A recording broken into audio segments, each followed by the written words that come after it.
Liquor అసలు major case కాకుండా ఇది నకిలీ మద్యం కేసు వ్యవహారం కదా ఇది. సో దీనికి సంబంధించి అద్దేపల్లి జనార్దన్ రావు, ఆయన బ్రదర్ జగన్మోహన్ రావు ఇద్దరిని కస్టడీలోకి తీసుకొని ఒక 5 రోజుల పాటు సిట్ ప్రశ్నించింది నిన్నటి వరకు. ఆ సందర్భంగా కోర్టు ఇన్స్ట్రక్షన్స్ ప్రకారం అండర్ వీడియో సర్వేలెన్స్, సో అది షూట్ చేసి ఆ వీడియోస్ కూడా సబ్మిట్ చేసినట్లుగా చెప్తున్నారు. అలాగే ఆయన కన్ఫెషన్ స్టేట్మెంట్ మొదటి నుంచి కూడా ఆయన తప్పును ఒప్పుకున్నట్టే మాట్లాడుతున్నాడు కాబట్టి మరి దీంట్లో ఈ కస్టడీలో ఉన్నప్పుడు ఇంకాస్త డీటెయిల్డ్గా వెల్లడించాడట.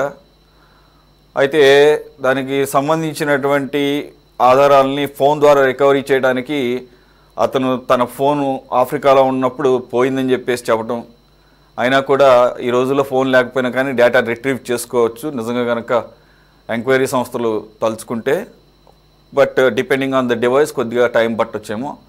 బట్ ఆల్రెడీ కొన్ని సర్క్యులేట్ అవుతున్నాయి. మొదటి జోగి రమేష్ గారు నాకు సంబంధం లేదు, అతను ఎవరో తెలియదు అన్నాడు. తర్వాత ఆయనే మళ్ళా మీడియాతో మాట్లాడుతూ చిన్నప్పటి నుంచి తెలుసు, ఇబ్రహీంపట్నం ఏరియాలోనే వారి సందులోనే వాళ్ళ జనార్దన్ గారు వాళ్ళ తాతగారి షాప్ ఉండేదని చెప్పేసి చెప్తున్నారు. పాపం అదేమో ఫాలో అవ్వకుండా జగన్మోహన్ రావు గారేమో ఆయనకేం తెలియదు ముర్రో అంటున్నా కానీ అతను నిరికించే ప్రయత్నం చేస్తున్నారని చెప్పేసి ఆయన అన్నారు జగన్మోహన్ రెడ్డి గారు. మరి అదొకటి ఇన్ఫర్మేషన్ పరంగా చెప్పాలంటే మాట మార్చడం. ఇప్పుడు తప్పేం లేదనుకున్నప్పుడు అవును జనార్దన్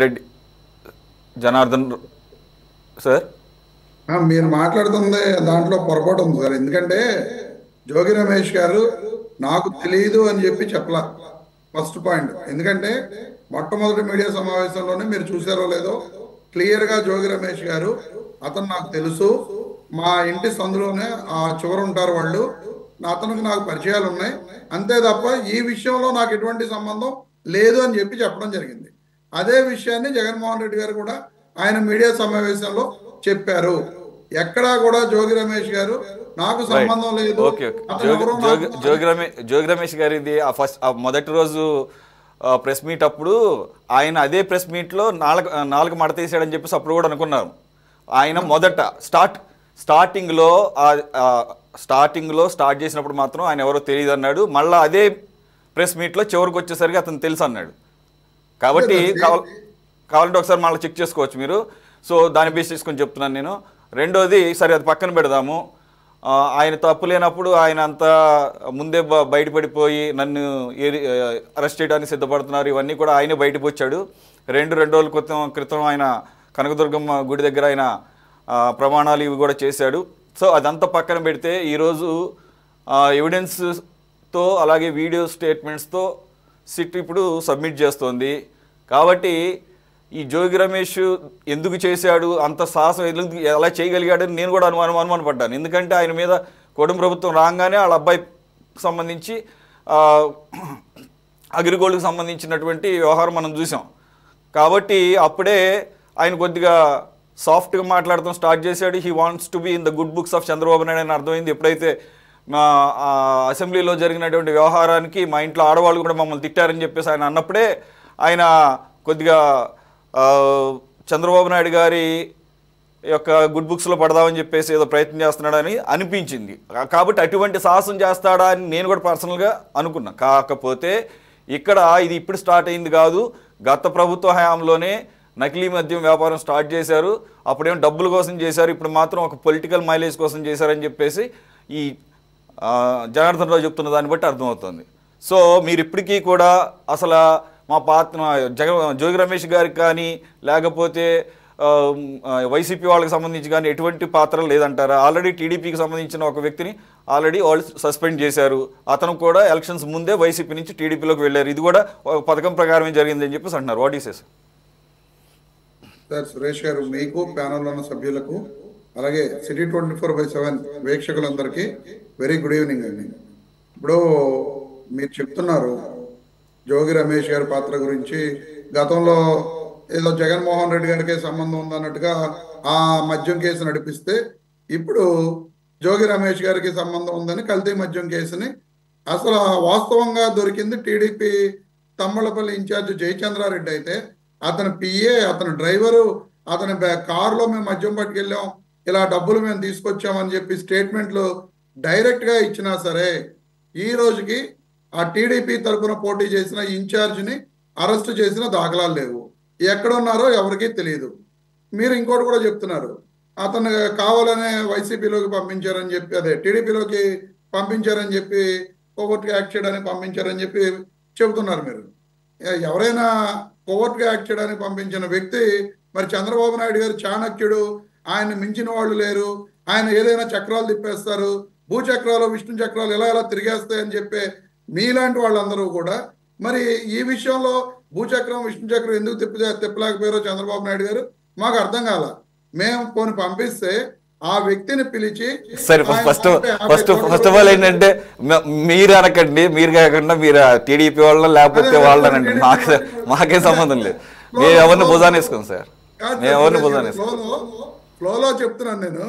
ఆ భూచక్రాలు విష్ణు చక్రాలు తిప్పేసే చంద్రబాబు నాయుడు గారు ఇదే జయచంద్రారెడ్డి అనే వ్యక్తి టీడీపీలో కోవర్ట్ కింద ఉన్నాడు అని చెప్పి 16 నెలల నుంచి గుర్తించలేకపోవడం, అందులోనూ ఈ 16 నెలలుగా మరి ఇంటెలిజెన్స్ వ్యవస్థ, ఈ రాష్ట్రంలో ఉన్న ఇంటెలిజెన్స్ వ్యవస్థ ఏమైపోయిందో ఎవరికి తెలియకపోవడం చాలా వింతగా ఉంది. సో నేను చెప్పదలుచుకున్నది ఏంటంటే ఖచ్చితంగా జయచంద్రారెడ్డి, ఈ అద్దెపల్లి జనార్దన్ రావు వీళ్ళు కల్తీ మద్యం అనేది తయారు చేయడం, అమ్మడం అనేది ఈ రాష్ట్ర వ్యాప్తంగా అది ఒకటే కాదు, ఏలూరు, పాలకొల్లు, అదేంటి అనకాపల్లి దగ్గర పరవాడ, ఇంకా చాలా చోట్ల కూడా చాలా సెంటర్స్ గతంలో కూడా దొరకడం జరిగింది. కానీ ఇంత పెద్దగా ఇంత లార్జ్ స్కేల్లో ఆ సెంటర్స్ లేవు కాబట్టి ఏదో జరుగుతుంది, వాళ్ళు అమ్ముతున్నారు, లైట్ గా తీసుకుని ఎక్కడికక్కడ క్లోజ్ చేయడం జరిగింది. మీరు చెప్పిన చోట్ల మ్యానుఫ్యాక్చరింగ్ యూనిట్స్ అయితే లేవు, కానీ కల్తీ మద్యం సీసాలను అయితే స్వాధీనం చేసుకున్నారు, నాకు గుర్తుంది. అయితే నేనేమనుకున్నానంటే అన్ని కూడా కల్తీ మద్యమే సార్, ఎక్కడా కూడా. అయితే ఇక్కడ కొద్దిగా కనుక అబ్జర్వ్ చేస్తే ఈ లిక్కర్ గురించి కొద్దిగా ఐడియా ఉన్నవాళ్ళు, వీళ్ళు తయారు చేసింది కానీ రాష్ట్రంలో పలు చోట్ల అప్పుడప్పుడు పట్టుబడింది కానీ ఇవన్నీ కూడా ఏదైతే చీప్ లిక్కర్ అంటారే, చీప్ బ్రాండ్స్ అంటే ఎక్కువ మంది తాగేది, వాటినే తయారు చేశారు. ఎక్కువ ఏవైతే పోతాయో వాటినే తయారు చేశారు. రెండోది ఏంటంటే హై బ్రాండ్స్ తయారు చేసినప్పుడు క్వాలిటీలో కొంత తేడా కనబడిపోతుంది, వెంటనే పసిగడతారని చెప్పేసి. సో వీటినే అక్కడికి తరలించే అవకాశం ఉంది, ఎందుకంటే అక్కడ మ్యానుఫ్యాక్చరింగ్ యూనిట్స్ లేవు కాబట్టి. మీరు అన్నట్లు ఏంటంటే రాష్ట్రంలో ఎక్కడెక్కడికి వెళ్ళింది ఎవరు చెప్పలేని పరిస్థితి. రెండు ఏంటంటే విజయవాడ ఈ యూనిట్ ఏదైతే ఇబ్రహీంపట్నం దగ్గర దొరికిందో దాని దగ్గరలో ఉన్నటువంటి విద్యాధరపురంలో ఉన్న శ్రీనివాస వైన్స్ వాళ్ళని సీజ్ చేయడం కూడా జరిగింది లేటెస్ట్గా. ఇప్పుడు ఆల్రెడీ అంతకన్నా ముందే సిపిఎం వాళ్ళు సిహెచ్ బాబురావు గారి ఆధ్వర్యంలో అక్కడికి మహిళలు కూడా వెళ్ళారు, దాన్ని క్లోజ్ చేయించారు. అది కూడా బయటపడింది, శ్రీనివాస వైన్స్కి మేము సప్లై చేసామని చెప్పేసి వీళ్ళు కన్ఫెషన్ స్టేట్మెంట్ కూడా వీళ్ళు ఇచ్చారట. సో నేనేమంటున్నానంటే ఇది తేలాల్సింది ఏ ఉద్దేశంతో నకిలీ మద్యం స్టార్ట్ చేశారు, రాజకీయపరమైనటువంటి అంశం ఉందా, లేదంటే ఆర్థికపరమైన అంశాలే ప్రాఫిట్ మేకింగ్కే పరమావధిగా వెళ్ళారా, అలాగే ఇది ఎప్పటి నుంచి స్టార్ట్ అయింది, ఒకవేళ ఎప్పటి నుంచి స్టార్ట్ అయితే మధ్యలో ఏదో ఆపామంటున్నారు, ఎందుకు ఆపారు, మళ్ళీ ఎందుకు స్టార్ట్ చేయాల్సి వచ్చింది. జనార్దన్ రావు లాస్ట్ మంత్ ఆఫ్రికాకి వెళ్లే ముందు జోగి రమేష్ గారి ఇంటికి ఎందుకు వెళ్లాల్సి వచ్చింది, ఆయన రాలేదు, నేను ఎప్పుడు ఆయన్ని కలవలేదని చెప్పేసి అంటున్నాడు తెలుసు, కానీ సీసీటీవీ ఫుటేజ్ ఈరోజు బయటికి తీశారని అది కూడా చెప్తున్నారు. సో ఇక్కడ ఈ స్థాయిలో ఇప్పుడు ఆర్థికపరమైన ప్రయోజనం కోసం ఇంత సాహసం చేస్తారు నేనైతే భావించట్లేదు, ఎవరు కూడా నమ్మరు.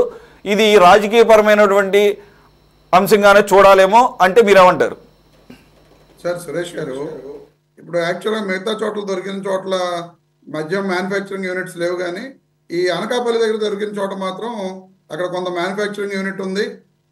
స్వయంగా స్పీకర్ గారికి అత్యంత సన్నిహితుడు రుత్తుల రాము అనే అతను అక్కడ దొరకడం జరిగింది. దాన్ని ఆ రోజున రాజకీయ బలంతో దాన్ని తొక్కేశారు, ఆ కేసును కూడా ఎన్లార్జ్ చేయకుండా ఎక్కడికక్కడ క్లోజ్ చేయడం జరిగింది.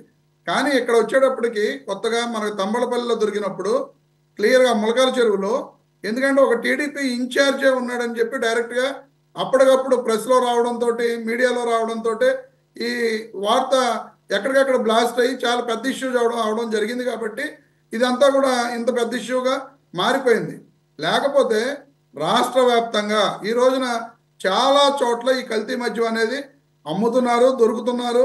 కానీ ఏంటంటే పేద ప్రజలకు వాళ్ళకి తెలియదు కాబట్టి వాళ్ళు ఎక్కడికక్కడ దాన్ని కామ్ చేస్తున్న సంఘటనలు చాలా జరుగుతున్నాయి. మీకు ఏంటంటే స్కానింగ్ మేము పెట్టాం కదా, చేయొచ్చు, స్కాన్ చేసుకుంటే వాళ్ళ కల్తీ మధ్యమో కాదో తెలిసిపోద్ది అని చెప్తారు. సార్ ఇప్పుడు చాలా చిన్న వాళ్ళ దగ్గర అంత పెద్ద ఈ స్కాన్ చేసేటంత యాప్ వాళ్ళు లోడ్ చేసుకుని ఆ యాప్ ద్వారా స్కాన్ చేసుకోవడం ఇదంతా జరిగే పరిస్థితి ఏం కాదు. వాళ్ళు వస్తారు, ఏదో 99 రూపాయలు ఆ చీప్ తీసుకుంటారు, తాగుతారు, కప్పుకున ఏదో తిని వెళ్ళిపోతారు. అంత స్పీడ్లో వాళ్ళు అప్పటికప్పుడు జరిగే ఇష్యూ. కానీ ఎక్కడా కూడా ఇది జరగట్లేదు అనుకోవడం పొరపాటు. ఖచ్చితంగా ఈ రోజు కూడా చాలా చోట్ల జరుగుతుంది.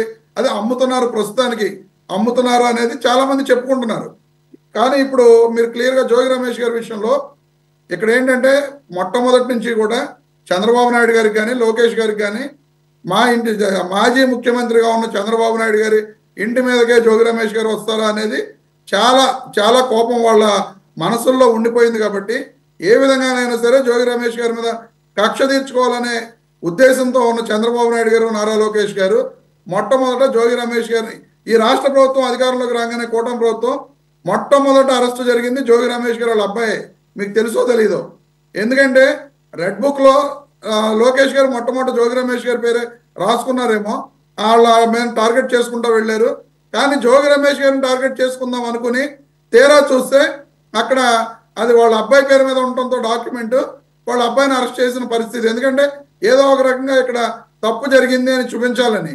కానీ అక్కడ జోగి రమేష్ గారికి ఏ విధమైన సంబంధం లేదు, ఆయన మీద డాక్యుమెంట్ లేదు. కాబట్టి ఆ రోజున ఆయన ఎక్కడ కూడా ఆ పరిస్థితిలో ఆ కేసులో మేము అరెస్ట్ చేసి లోపల వేయించలేకపోయామనే ఒక లోపల వీళ్ళకు ఉండిపోయిన బాధని ఈ రోజున ఈ అద్దెపల్లి జనార్దన్ రావు ద్వారా వీళ్ళు తీర్చుకోవడం జరుగుతుంది.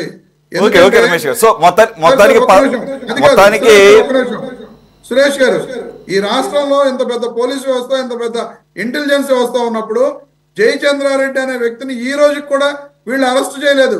ఎందుకు అరెస్ట్ చేయలేదు? దానికి కారణం ఎవరైనా చెప్పగలరా? వాళ్ళ పిఏ కానీ వాళ్ళ డ్రైవర్ కానీ అతని కారు డ్రైవర్ కానీ క్లియర్గా స్టేట్మెంట్స్ ఇచ్చారని చెప్పి మన అందరం కూడా ఇదే పత్రికల్లో చూసాం. మేము ఈ కారులోనే వేసుకెళ్ళడం జరిగింది, ఈ కారులోనే డబ్బులు తీసుకురావడం జరిగింది, ఈ కారులోనే మేము జయచంద్రారెడ్డి గారికి అప్పచెప్పడం జరిగిందని చెప్పి వాళ్ళు క్లియర్గా స్టేట్మెంట్స్ ఇచ్చినట్టు మనం చూసాం. కానీ ఇన్ని రోజులైనా సరే ఈ కేసుని జోగి రమేష్ గారి చుట్టూతో తిప్పుదాం అనే ఉద్దేశంతో ప్రభుత్వం ఉంది తప్ప జయచంద్రారెడ్డి గారిని ఎక్కడా కూడా తీసుకొచ్చి క్వశ్చన్ చేస్తున్న దాఖలాలు లేవు. రైట్, ఎస్, కరెక్టే. జయచంద్రారెడ్డి గారు ఆయన ఎందుకు అరెస్ట్ చేయలేదు అని ప్రశ్న సహజంగా ఎవరికైనా వస్తుంది. అయితే నేను ఈ కథనాలు కూడా సరిగా లేవు, కన్సిస్టెంట్గా లేవు టు బి హానెస్ట్. ఇప్పుడు ఈ జనార్దన్ రావు అన్న వ్యక్తి ఫస్ట్ ఏమన్నాడు, పోలీసులకు మొత్తం కన్ఫెషన్ స్టేట్మెంట్ లాగా ఇచ్చినప్పుడు జయచంద్రారెడ్డికి ఏం సంబంధం లేదన్నాడు. కానీ ఈరోజు కస్టడీలోకి తీసుకొని ఇచ్చిన దాంట్లో జయచంద్రారెడ్డిని అక్కడికి వెళ్ళి ఆఫ్రికాలో కలువు, అక్కడ ఉన్నాడు, అక్కడికి వెళ్ళిన తర్వాత 3 కోట్లు మీకు ఇదంతా చేస్తే ఇస్తాము, అక్కడికి వెళ్ళి శుభ్రంగా లిక్కర్ బిజినెస్ చేసుకో అక్కడ అని చెప్పేసి పంపించారని చెప్పేసి ఇప్పుడు చెబుతున్నాడు. రెండోది, నేను మరో చోట ఎక్కడో చదివాను, మళ్ళీ దాని గురించి అక్కడ ప్రస్తావన లేదు. సార్ మళ్ళీ వస్తాను రమేష్ గారు.